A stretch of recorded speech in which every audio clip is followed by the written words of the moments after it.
but we are also on tape. We are deep down in the bowels of Lys music. That's Chris Foulds, Greg the engineer, Magic Mike, Bonnie at the controls. Been a wild morning so far. Mike's mad at me, I think, a little bit. Yeah, Mike that doesn't read directions well, or you don't write them well because everything is all. We're off to a horrid start with our background here, too. Oh, it's okay. We're going to keep rolling with it. Just get the. No, it goes with the theme of the morning. Absolutely. Hold on. Yep. May the 4th be with you. Yeah. If you're a big fan of the Star Trek or Star Wars or whatever it is. Oh boy. Yes. Holy shit. Okay. Let's try it again. And go. Greg likes Star Wars. Yes. Greg, come over here real quick. Greg, give us a shot on the camera. This is the May the 4th be with you. See? You gotta come right. You gotta come over here. Right in the go front. in the Right in the there. front there. Yeah. There you go. What's that say in your shirt? Star Wars. What's the best Star Wars? In your 3 probably. Number 3? Yeah. Oh, you think the one where Anakin turns to Darth Vader? Yeah. Wow, that's a different take. Okay, interesting. I think it's either A New Hope, Empire Strikes Back, or Rogue One. Did you like Rogue One? It's all right, yeah. Okay. You don't like Star Wars at all? I saw the very first one in 1977 it came out, I think it was, 78. So I was 10 or 11 years old. I went to see it. That's the only one I saw. Okay. Yeah. That's disappointing. This show will not be disappointing. I think as long as we don't screw it up, which we've tried to do many times already today, it should be a good show.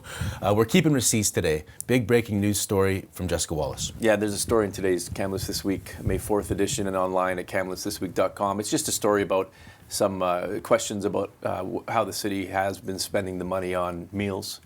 Mm-hmm.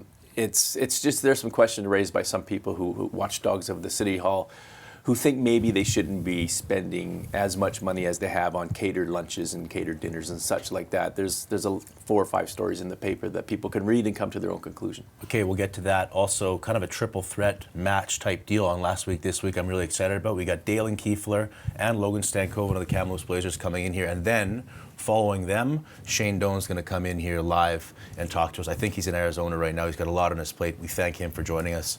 And finally, we go and the sport of ultimate. Have you played ultimate before? Once a long time ago, and it's very, very cardiovascular, heavy sport. And it looks like it's fun. It is fun, but it looks easy, and it's not. It's you need to be in really good shape because you're always running. Okay, keeping receipts though. Bets. We had a week off, but before we had a week off.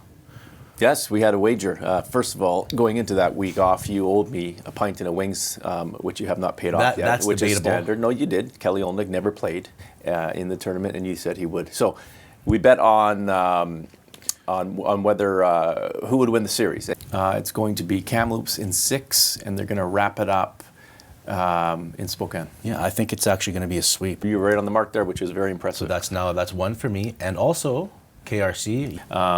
Kamloops is going to win by 16 points.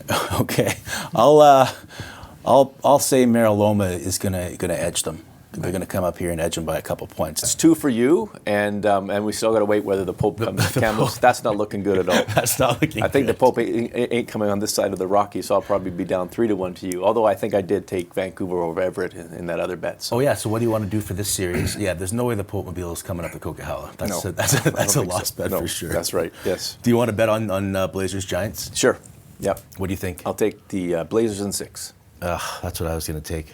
So that doesn't work. Well, you got to pick another one. You don't get your way all the time. Just pick something else. Pick Blazers in 5. Okay. There you go. Yeah. I'll take Blazers in 5. Mike, how was your week there last week?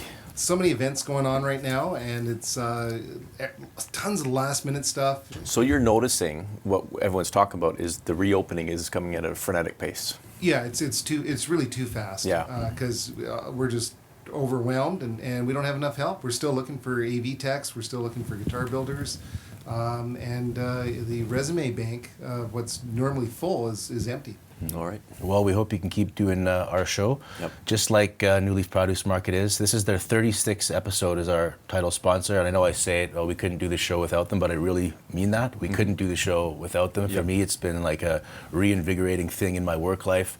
So Herman, thank you so much for staying on with us. I think there's going to be some exciting sponsorship news coming up in the offing. We can announce next week some more we're going to have on the show as well. But for now, let's go meet Manpreet and myself at New Leaf Produce Market from this Wednesday morning. beautiful Wednesday morning at New Leaf Produce Market, as it always is. What's your name? Manpreet. Manpreet. Okay. Some specials going on this week. Tell me about them. First of all, what do we have here? So strawberries, 1 pounder, so on special for next week. Okay, all the way until Wednesday, right? Yeah. This thing right here? Rhubarb. Rhubarb. Mostly people can use in pies and all those, the combination with the strawberries, rhubarb pie, or apple rhubarb pie, all those kind of stuff. You know if Herman likes rhubarb? He does. I think so. Herman loves rhubarb. He also loves this juice, and I can personally attest to this juice being some of the best. It's really popular. It is popular. The last thing we have here, this is a grapefruit. You have any idea why Herman's so quiet? No. Okay. He's shy. He's just shy. You're not. Great job. Thanks a lot. Thank you. McDonald's, they were on the fence. They had stayed on for 10 episodes. The mega deal was up. It was big news across the city. People were wondering, is Kamloops last week going to lose McDonald's? I know Greg was worried about it. No, Greg was really worried about it. Sleepless That's nights. right. Yep. Mike probably too. I know Bonnie for sure. But guess what? Mike? Ba ba ba ba ba. A supersized deal, a supersized extension, and I thought, any comments there? No, On McDonald's? No, it's the best coffee in town, as I said, and it's great that they're still here. It's great that Brandy and the team are supporting us, and that's all good. As part of this new deal, I thought it'd be kind of cool to meet some of the employees, some of their most valued employees. So, Kim Eliasen started working at McDonald's July 17th, 1977. She started working at 1 month before the king died. 1 month before the king died. 1 month and a day. Which king is this? Elvis Presley. Oh, okay. Ooh, that's blasphemy, man. Yeah. Why don't you tell the king of Sweden or something with all the your king. random facts That's all you come need to out know. with? That's all you need to know. Yes, August 1677. It's a sad day in the Foulds household. Anyway. I'm not sure what's bigger, that or Kim Eliasen being 45 years coming up at McDonald's. So let's have a quick chat with her right now.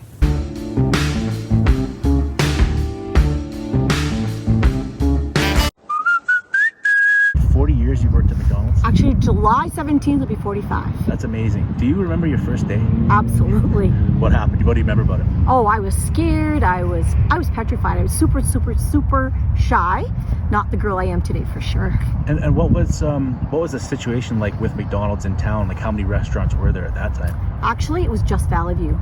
North Shore had just opened, and I got hired on to take over the crew that left. Do you remember what your plan was for how long you planned to work at McDonald's at that point? It wasn't 45 years. I planned to only be there like through high school, and then I was going to get a real job. Yeah. That was my plan, and now here I am. I mean, it's been a great career. I love it. Before we get to the last week clique, this is your opportunity to talk about anything you want. Kamloops news. Anything you want. Okay, so it's May 4th. The weather is, again, kind of cool, but not wet, right? We're not getting a lot of rain, and people are kind of worried about that. And we have, there's been a couple of wildfires that the BC Wildfire Service is already battling. One in the Shuswap by Engelmont, and another one up by Clearwater. I think that was a slash burn. Not sure about the other one. Accidental human cause. But then we have this nut bar driving around from Falkland to Kamloops on Monday, May 2nd, and setting all these intentionally set fires that Pritchard Volunteer Fire Department, BC Wildfire Service, RCP, all had to respond to it. And it's in the paper today, and there's a photo of, and someone in a pickup truck. They saw a woman in a pickup truck, I think a Colorado or a Silverado pickup truck at all these places, and apparently they're driving down into the backwoods there, and they're intentionally setting fires. It's just crazy. What do people get out of that? Well, I mean, arsonists. I covered an arsonist back in the day in Abbotsford. His name was Delvis Morrison. He died at a party later in Nanaimo. Anyway, he went on the spree. How did he die? It was a party. There was a fight. He died. But anyway, the thing is, he was a troubled guy, and he went through from Abbotsford to Chilliwack during this one hot summer, lighting tons of fires, usually in abandoned industrial buildings, no homes. But there was millions of dollars in damage. And I remember covering the story and talking to a forensic psychologist who studied arsonists, and it's very, very fascinating. If the arsonists, it's like they study them to see, and what they found was most arsonists, when they caught them and talked to them, they have sort of backgrounds that's similar. Some will have experimented on harming animals when they're young, sort of like the serial killers do, right? Yeah. But the one common thread was really interesting is that most of the arsonists that they caught and talked to, almost to a T, they can't pee in front of other people. When they go to the washroom, they have to go into the stall. They can't do it in the. And that was interesting. There's an interesting kind of water fire thing. How do you figure there that like out? that. How do you get down to figuring that out? I did the story. I remember writing the story. How do they figure Well, that I guess fact they out? talk to them and they talk about their background. I mean, And somehow that just comes these up are big like, brains, I can't pee right? in Yeah, front of it's people. one of the defining qualities of a serial arsonist is that, for the most part, they can't pee in front of somebody else. Another defining thing is most of them. I noticed almost Mike always goes. Yeah, he always goes into the. Am I an arsonist? Well, I don't know. Let me see. Charcoal fingers, probably. But they and they're almost all uniformly male. So that if this is indeed a lady, they see a woman in the truck. I'm not sure if it's her, but they're looking to see if it's her. That would be unusual because usually it's a male who is an arsonist who doesn't like to pee in front of others. That's interesting. Yeah. Well, I don't think it's Jessica Wallace up to no good. Right No, now? it's not Jessica Wallace up to no good. Because no. she's been busy. She's been busy Very busy. working again.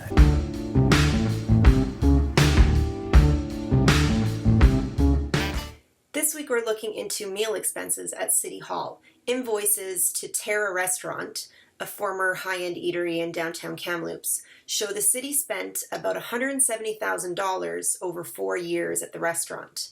We dug into those numbers and those invoices to look and see how the city has been spending taxpayer money on meals, whether for events, for staff meals, and for council meals, and also looked into the policy that exists, talked to politicians about what they think, if this is right to spend taxpayer money in this way, and also spoke with a potential council candidate who is criticizing council for this spending.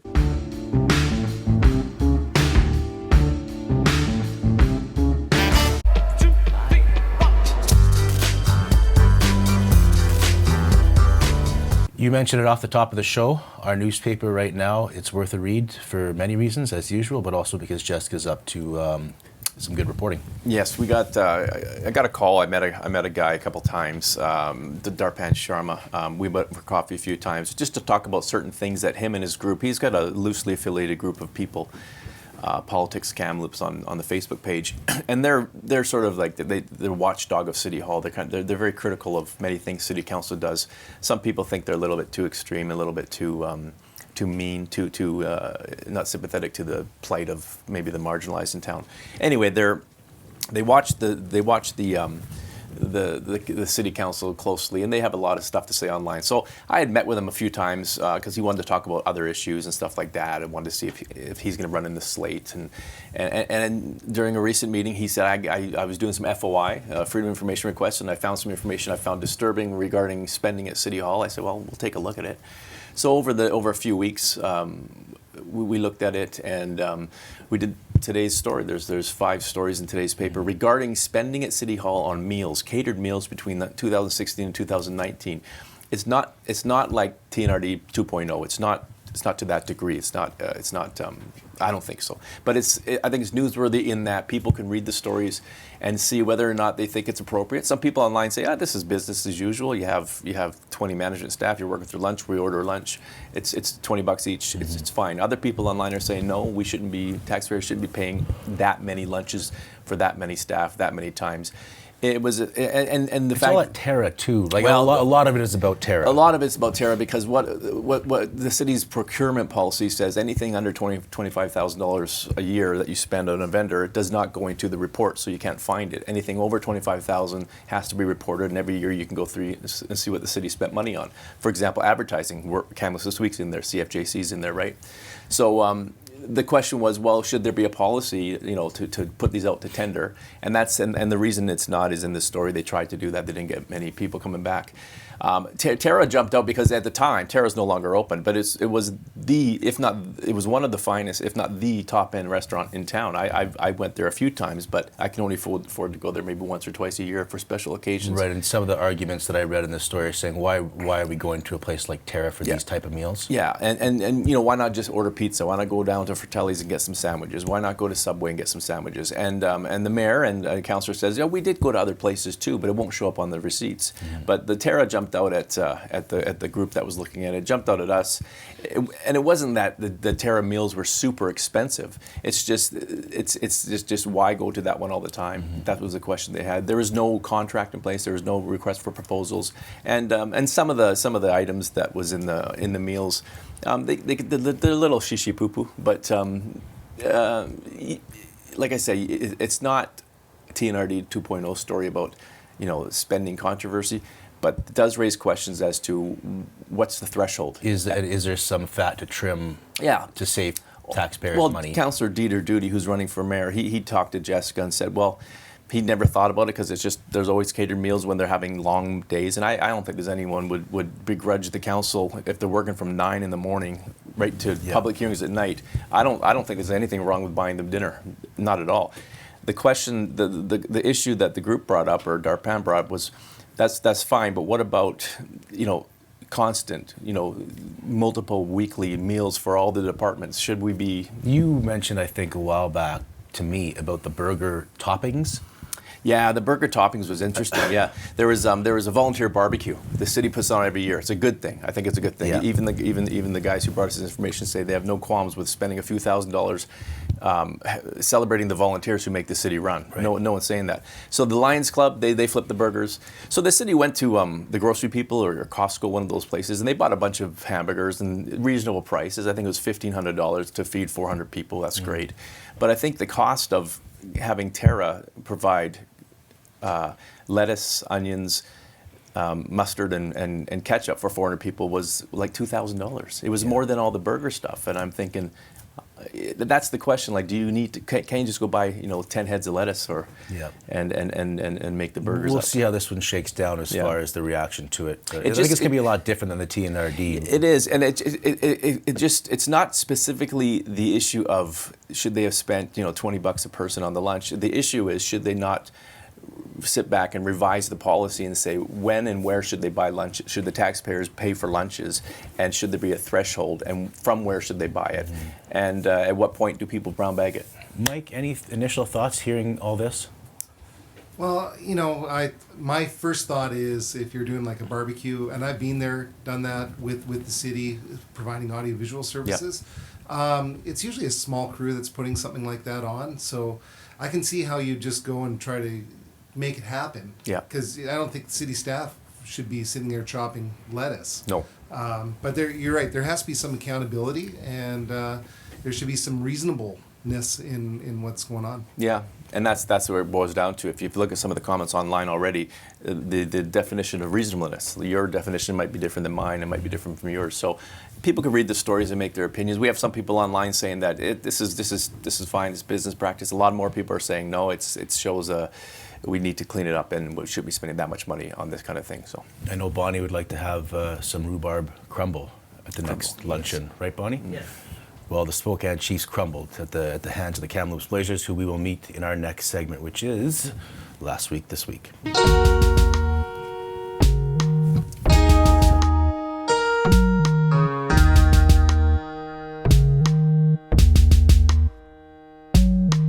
Daylan, what does Logan do on the ice that you wish you could do? Well, the way he shoots the puck, the way he's good on his edges, he's kind of got it all, and we got a lot of respect for his talent. He's a pretty skilled player. Yeah, Logan, what about Daylan? I think just his compete level, obviously, second to none, and he's a big part of our team and a big leader for us. So, just the way he's so well liked by all the team, and everybody has faith in him to get the job done. And obviously, I think he has a little bit of everything in his game, right? He can score goals, as we've seen this season. He can, kind of play physical, and he can drop the mitts too. So, it's a good, well-rounded player to have on your team. Yeah, and what's this time like for you right now? You are the reigning player of the month in the WHL. You're up for WHL Player of the Year. You're playing in your hometown. You swept the Chiefs in the first round. What's it like to be you right now?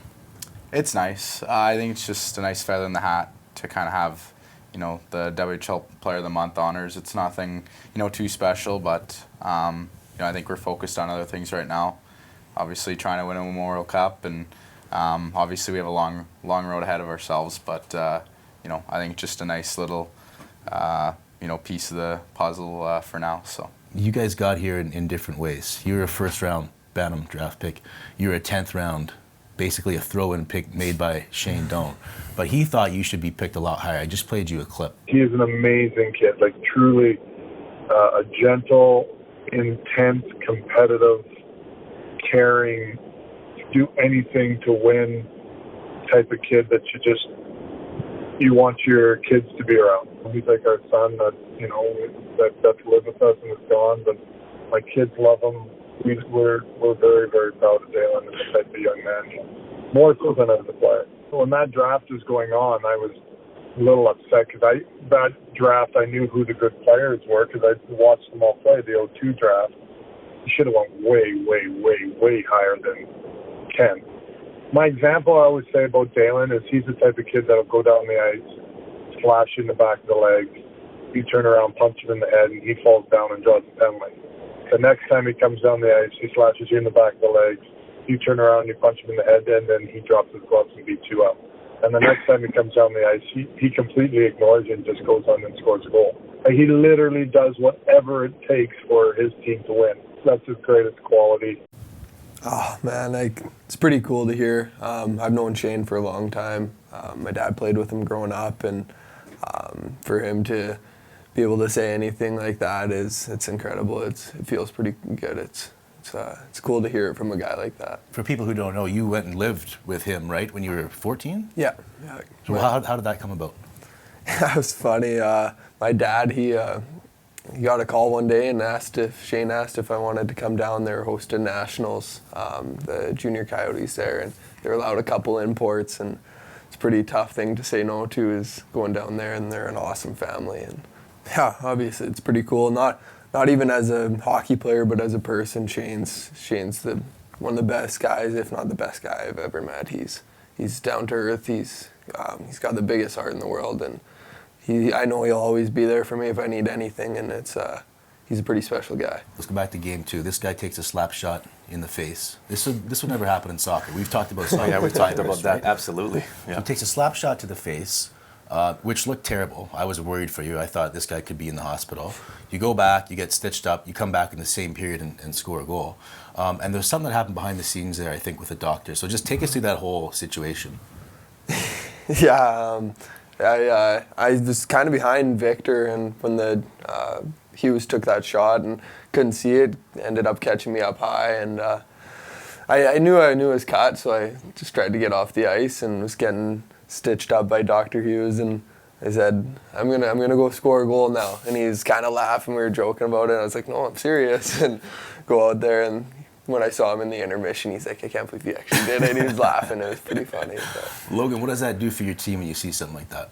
I think just warrior mentality, right? I mean, I remember seeing that play, and it was just an ugly play. I just started to smack, and as soon as Keefe went down, I knew there was blood or something, because it was a pretty hard shot, and he didn't see it coming and went down right away. So, yeah. I mean, once he came back and we saw that he was fine, I think our team, kind of built off that. And obviously him scoring that huge goal, I think to make it 2-0, I believe. Yeah, I think it was 2-0 goal. But that was a big goal at that time. Yeah, it was huge, so.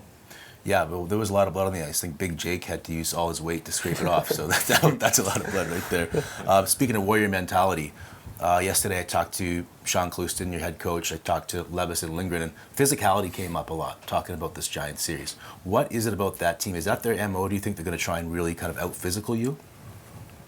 For sure. I think early in the year when we played them, they were really physical. Not as much towards the end of the year, but obviously, with them beating Everett now, I think, physicality was a big part of their game, and I don't think they're going to change that going into this series. And, they're going to try and get our top players off our game and do anything they can to win this series. So we're going to have to be prepared. Yeah, well, you're one of the guys that usually is in the battle, right? So how do you walk that line between being physical and standing up for your teammates and not doing anything stupid and taking dumb penalties?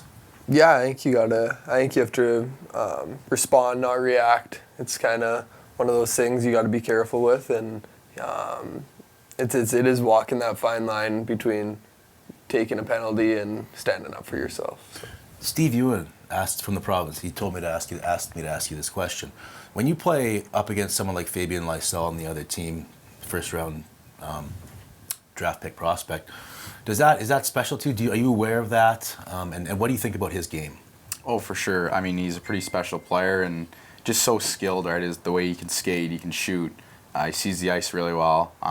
It just goes to show why he's a first rounder. And for me, it just kind of makes me even hungrier because, you know, I want to be better than him and hopefully, you know, I guess have a better season, have a better playoffs than that guy, and you know, make sure that they don't get past the second round because, you know, we want to go all the way with this thing. I think you have 13 points in 4 games. That's like 3 point something points per game. That's right, so can you continue on that pace? I don't know. I think my stats are a little bit inflated. Obviously, that first game we won 9-0. Yeah. I think I had 5 points there, but I don't think that's going to continue. I mean, obviously it'd be nice, but at the end of the day, I don't really focus on that too much. I mean, if we can get past these guys and, you know, into the conference finals and I mean, for now, just focus on what we can do to beat these guys and do everything we can to, you know, win a WHL championship at the end of the day. How do you deal with going in there knowing that you're the overwhelming favorites like Everett was? I think it's important to just know it's playoffs. It's 0-0. We're all the same. It doesn't matter what you did in the regular season. We talked about it as a team, and I think Louis mentioned it. Like, we played that whole regular season to have the first game at home. Right. And the rest, it's just you're and just the record playing. Doesn't matter in the regular season. 10-1, nothing there. No. Okay. Yeah. It's we're taking it as if we were playing anybody else. It doesn't matter. Right on. We got Shane Doan coming on in a second. Any message for Shane before you go? Oh boy. Probably not. No, I don't got nothing for him. Okay. I talked to him yesterday. Oh, you talked to him yesterday? Yeah. What did you guys talk about? Anything you can share? No, honestly, he was going into a meeting, so he said he was going to call me back sometime in the next couple of days. Well, I've heard that before. Yeah, I mean, Joe a lot to get this interview. I hope he's listening right now. Okay, good. Okay, guys. One more thing. 2023 Memorial Cup. I know this isn't your area. Are you hearing any rumblings? Is it coming to Kamloops? Have you heard anything? I think it is, but I've heard good things from around the community and stuff, and obviously it'd be great if we could get it, but I think there's a couple other teams bidding on it. I heard Seattle, Regina, obviously with Bedard being there, but I think it'd just be great for the community and the city here to, you know, bring it back. Hey, what about these speaking rumors of Bedard, do you think, what's the chances of him wearing the blue? If he comes to Kamloops and you get the Memorial Cup. Yeah, what do you hear? Give us a scoop. I mean, that would be awesome, but I mean, it'd be a steep price to pay, right, to get him. I think you'd have to give up, you know, a whole schwack of picks. Yeah, and exactly. Yeah, it'd be tough, but I think with the team we have right now and even going into next year, I don't think that's something we really have to worry about right now. Yeah, that's true. We'll let Shane Doan answer some of those questions. Guys, thanks a lot for joining us. Thanks for having us. Thanks. Appreciate it. Okay, Shane, you probably heard me ripping you there a little bit. There's nothing like ripping a guest right before he comes on. Any comments on that right off the bat? I think that's a great idea. I think it's well deserved. Both Daylan and you probably have some legitimate gripes with regards to my phone, but that's always a good idea. You and I actually have a history too. I was wondering if you're ready to admit that you cheated in those competitions against me a few years back. I was actually just admiring your wardrobe right now because I've seen you in much more interesting clothes. You look very professional and very nice right now. I think if you'd been wearing that, you might have had a chance, considering what you tried to compete in, which wasn't exactly the most athletic uniform that you could probably have on. Yeah, no hot dogs, and if I wore this shirt, I might blind you. Okay, let's talk. Let's get serious here. We just had Daylan Kuefler on. I love this story. You and I had a conversation. It was the last time we talked a couple years ago. This was when he was 17, so we didn't know a whole lot about him, but you did. How did you know so much, and how did you have that feeling about him at that time? He's a guy that just loves to compete, and everything about his game is what you want on your team. He's a hockey player. That sounds kind of cliche-ish and obvious, but I'd seen that since he was a kid, and I know his character and I know his family really well, and I was so excited for him. And this year has been so fun to watch him, especially from about the middle of January on, take off and just establish himself as one of the premier kind of power forwards in the Western League, and a guy that I think has a bright future. Yeah, that story you told, I mean, the example of that is Game 2 of this last series. We just talked about him taking the slap shot in the face. Like, did you see that, and what did you make of that? That's you know what? He is. He just wants to win so badly. It's incredible, and it's something that you want on every team you have. Guys like that, and on top of that, the character as a person. Seeing him do that, obviously, it was. it's a great story, but that's who he is, and that's what he does, and I'm so proud of him and the way he's played for the Blazers and the whole group as a whole. 23-3. I mean, that doesn't happen too often. The goals for and against in the playoffs. So that's pretty impressive. And then you watch and you see what Logan's doing and what Garland's doing. It's so impressive. With Daylan, were you even surprised at 38 goals in a regular season? I mean, did that surprise you that he would score that many goals? Well, I got 37 my last year, so he got 38 doesn't surprise me. So, and that's who he is. And no, I mean, there was an element at the beginning of the year where he wasn't scoring as much as he probably wanted to, even though he was getting so many chances. And even last year in the lockout, or not the lockout, but the shutdown year, he had so many chances and he was getting opportunities. And once a puck started going in and he gets that belief in himself, that's a huge part of the game. For him to get that was a lot of fun to watch. And 38 was a lot, and something that I probably surprised me a little bit, but it wasn't out of the realm of possibilities by any means.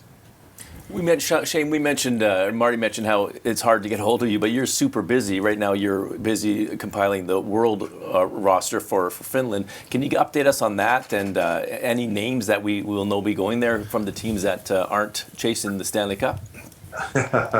Well, right now there's about 4 or 5 guys that we're kind of waiting on that will kind of solidify everything. And as a GM, you're trying to make sure that you keep it in order and keep the things in the place that they're supposed to go. Obviously, our coaching staff is huge, and having Coach Julian back is something that I'm really excited about. I got to work with him at the Olympics, and he's somebody that I was really impressed with. DJ Smith is somebody that I got a lot of respect for in what he's done in Ottawa and all the talking to his players and how much they rave about him. And Andre Tierney I don't know if I've been as impressed with a coach in a long time as his understanding of human nature is just incredible. And I think he's going to be an incredible coach. And for him to come on board too, that's 3 pretty big coaches. The players we're working on, and we're going to get it done. And I'll get off this phone and I'll be making a couple more phone calls and trying to get it all dialed in. All right. Can you give us a scoop on 2023 Memorial Cup bid? I heard the news is supposed to come down maybe even this week. I keep on hearing rumblings and it sounds more encouraging for the Blazers, but can't find confirmation. So can you give us the big scoop? I wish I could, guys. I wish I could. I am a huge fan and I wanted to be here. And I've heard similar things, but that's up to the committee to decide. And I've heard similar things that we're excited about it. And we know that we do a great job. And having the opportunity to be part of it in 95, I know what the city can do, and I've stated that adamantly as many times as I can to anyone that'll listen on how incredible the city was and how incredible that moment was for us as a group, and how the city it was to watch the city get behind something. I mean, we're the tournament capital of Canada for a reason, so we should give us one of the bigger tournaments again because we deserve it. Yes, no, that's good. That's good for me, Shane. Any final words or thoughts? Nah, just, you know what? I just appreciate all the support that the city's shown for the Blazers in the last little bit here. It's been absolutely incredible. This group of boys is a lot of fun, and I think it's cool to have a local kid in Logan kind of leading the charge. And I really appreciate the fact that the minor hockey program in Kamloops and the way they've kind of set it up that helps us be successful. All right, we know you're busy, so thanks again for taking the time. Thank you. Thank you, guys. Thanks. And I'll see you this summer, maybe. Eh, Mark? Yeah, sounds good.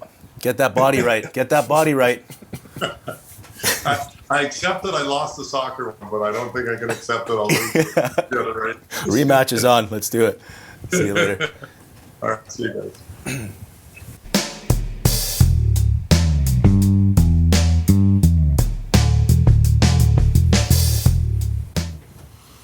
Number 2 fastest growing sport behind? Behind pickleball. The game that you're afraid to come out and play with us, although Craig Button says you should. You make all these claims about me and pickleball. I'll come out and play. I don't hate pickleball. He came out once, and then even Cam and Murray and Jack and the boys are saying, "Where's Marty? Where's Marty?" And it's like, he just won't show up anymore. I think I'd probably rather play Ultimate. I think Ultimate, I got a new appreciation for it. I went out a couple weekends ago and met this team, the South Kamloops Titans, and their coach, Alicia Francis, who's kind of like the regional organizer. Yeah.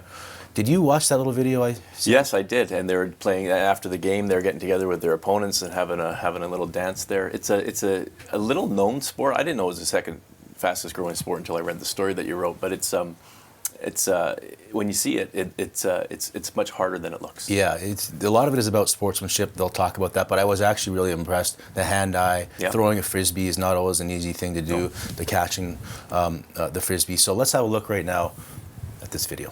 So athleticism, teamwork, sportsmanship, contact. Is this the hidden gem? Is Ultimate a hidden gem? I think so. I mean, with Kamloops, it's been a little slower getting things going. It's so much fun. I think that's the reason I play Ultimate, is for the entire team just to be screaming and running onto the field when someone makes a great catch. And Sydney, what about you? Why do you like the sport? Oh, everything about it. I just love this sport so much. Of course, COVID hit, and so 2020, our season was busted. And last year, we just started offering training sessions at TCC. Had 60 kids come out. I was blown away. And then this year we had 45 try out for the senior team, and then another 30 try out for our junior team. So just at South Cam alone, we have 60 kids playing Ultimate. I really like the sportsmanship. I like playing with my friends on my team, but I also love meeting new people on the other team. Yeah, it seems like the sportsmanship side of it's especially important. Huge. Yeah. So what we're seeing right here is it's done even up to the highest level. At Worlds, you'll see teams do that. They gather at the end and they just kind of recognize the sportsmanship that happened on the field. My favorite part about it is that everyone on the field's friends, and not only are you out to compete with the other team, but you're also there to build friends and bond. Oh, what a catch. I go watch football, I recruit receivers, I go watch track. Ultimate, it just makes my day to play. I can see actually right there Grayson's mullet. Does that factor into the game planning at all? Absolutely. He wanted to cut it, and I was like, not till August. Okay. Well, there's a game right now. Okay, thank you.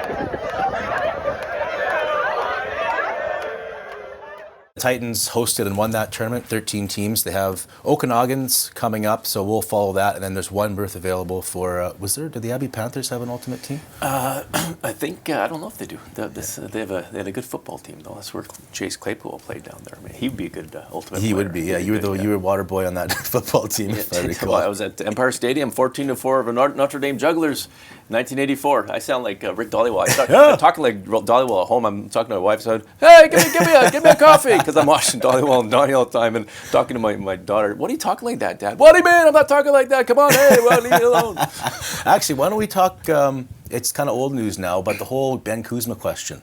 Kuzma asking Brock Besser about his dad's issue. He got the Kuz, as they call him. He got raked on social media from these people who thought it was a very insensitive question to ask. But Brock Besser's agent went on to the show, the Donnie and Dolan, and said no, he had no problem with it. In fact, it was good for him to be able to let it out and talk about it. He had a rapport with him already. Well, Kuzma said it wasn't a secret. They had talked about it. I think it was written about. There was photos showing Brock with his dad, Rock, in a wheelchair. He's been public about it just a few weeks ago, and it wasn't a gotcha or sensationalist like people are saying. It was a honest question about humanity away from the rink, and I think Besser's response when he said, "No, I can answer this," and his tears showed that they're human, and it shows that it's more than just the score on the ice, and they're not robots. Right. It's jarring to watch, and some people come out and have that reaction and then get mad at the reporter, but they don't know the backstory. No. And if you want to have it different for the Canucks, you can't just have those media availabilities where it's just up in front of the camera. No. If you're going to not allow reporters into the room so you can pull a guy over, talk to him, well, this is part of what's going to happen. That's right. Yeah. And and I'm sure Kuzma, when he asked the question, he like you said, they had talked before. Not that I'm going to ask this question, but they had talked about the issue throughout the season. Yeah. And like his agent confirmed, he says he had no problem with it. He answered. It was good for him to answer it. And if the person answering the question has no problem with it, then the people on social media should just zip their lips. I really hope that next season they go back to regular media style availability, because I think they love this. The teams, they try and control everything so much and have this little window where. I think. And the thing is, some of the people online, they don't want to hear anything else but, how was your shift? How was the goal? Which gets really boring after a while. I think a lot of people want to know more about the people behind the superstar. Yeah. And whether it's good or bad or painful or happy. And this was an example of that. And it does relate to what's happening on the ice. Yeah. He did not have a great start to the season. He people finished kept well. criticizing him, and now you know maybe why. Now people... Okay, well, his dad was in this terrible spot. He had dementia. He was battling behind the scenes, so and maybe before this is that, why. he had a bunch of issues. So, it's good to know that. And then instead of ragging on the person online about he can't score a goal, well, there's more to life than scoring goals, as that question elicited from Besser. Yeah. Okay. Absolutely. I think Mike was falling asleep there. Any final thoughts on the show here, Mike? I thought it was a fabulous show. I loved how Shane was on there while you guys were talking about him, and he was laughing at it. It was. I thought it was really great. Greg made his. I love your wand. I think you should have a wand like that every time. You love all the phallic-shaped wands, quite frankly. The cucumbers that show up on the show. I wasn't going to go there, but Okay, Greg, thanks for making your first appearance on the show today. And Chris, any final thoughts? No, it's good. Shane Doan's a nice guy. I'm glad that he made time to talk to us. He's a super busy guy. He's got the World Championships. He's also still with Arizona Coyotes, trying to figure out that mess down there. So I'm glad he was on the show. Okay. And the Blazers are very nice kids.